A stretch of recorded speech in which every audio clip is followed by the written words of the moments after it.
सुप्रभात। मेरा नाम कशिश शर्मा है। मैं कक्षा 8 की छात्रा हूँ। आज मैं आपको पाठ 7 कारक समझाऊंगी व्याकरण का। तो कारक संज्ञा अथवा सर्वनाम के जिस रूप से उसका संबंध क्रिया तथा वाक्य के अन्य शब्दों से स्पष्ट होता है उसे कारक कहा जाता है। संज्ञा अथवा सर्वनाम जब संज्ञा और सर्वनाम के रूप से संबंध क्रिया के संबंध होते हैं उसे कारक कहा जाता है। कारक के भेद। कारक के 8 भेद होते हैं। पहला, कर्ता कारक। किसी वाक्य में कार्य को करने वाला कर्ता होता है। अगर हम किसी वाक्य को या किसी चीज को कर रहे हैं तो उसे कर्ता कारक कहा जाता है। कर्ता कारक का विभिन्न चिन्ह होता है। कर्ता कारक के लिए नह चिन्ह इस्तेमाल किया जाता है। कर्ता कारक का प्रयोग प्रसंग के बिना भी किया जाता है। हम कर्ता कारक का प्रयोग प्रसंग के बिना भी कर सकते हैं। जैसे सोनू सेब खा रहा है, इसके लिए एग्जाम्पल है जैसे कि सोनू सेब खा रहा है। कर्म कारक जब वाक्य में क्रिया का फल कर्ता पर न पकड़कर वाक्य के किसी अन्य संज्ञा या सर्वनाम पद पर पड़ता है, मतलब जब कोई वाक्य कर्ता पर न पढ़कर किसी अन्य संज्ञा या सर्वनाम वाक्य पर पड़ता है उसे कर्म कारक कहा जाता है। जैसे इसके लिए चिन्ह होता है इसके लिए चिन्ह यूज होता है को। जैसे डॉक्टर ने मरीज को देखा, मतलब को। करण कारक। करण का अर्थ है साधन, तो करण का क्या अर्थ होता है? साधन।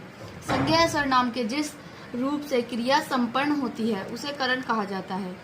संज्ञा या सर्वनाम के जिस रूप से क्रिया संपन्न होती है उसे कारक कहा जाता है। इसका चिन्ह है से। जैसे पार्थ ने पेन से पत्र लिखा, पेन से तो से, इसलिए यहाँ पे से का इस्तेमाल हुआ है। संप्रदान कारक। संप्रदान का अर्थ है देना। अर्थ है देना, किसी को कुछ देना। जिसके लिए कोई क्रिया की जाती है अथवा कुछ दिया जाता है, या इसके लिए ऐसा होता है कि या तो कुछ किया जाता है वरना कुछ दिया जाता है, उसको व्यर्थ करने वाले शब्द को संप्रदान कहा जाता है। जो शब्द व्यर्थ होता है इस शब्द के लिए उसे संप्रदान कारक कहा जाता है। इसका चिन्ह है के लिए। इसका उदाहरण है माँ साहिल को खाना देती है। माँ साहिल को खाना देती है, तो को, इसलिए यहाँ पे को का इस्तेमाल हुआ है। आपादान कारक। संज्ञा अथवा सर्वनाम के जिस रूप से अलग प्रत्यय होता होने, डरने, निकलने, मतलब संज्ञा या सर्वनाम के जिस भी चीज से जैसे कि डरने, निकलने, सीखने या तुलना करने का भाव प्रकट होता है उसे अप्रदान कारक कहा जाता है। अप्रदान कारक के चिन्ह इसका चिन्ह है से। जैसे पेड़ से पत्ते गिरते हैं। कारक संज्ञा अथवा सर्वनाम के जिस रूप से किसी वस्तु या व्यक्ति का दूसरे वस्तु या व्यक्ति से संबंध प्रकट होता है उसे संबंध कारक कहा जाता है।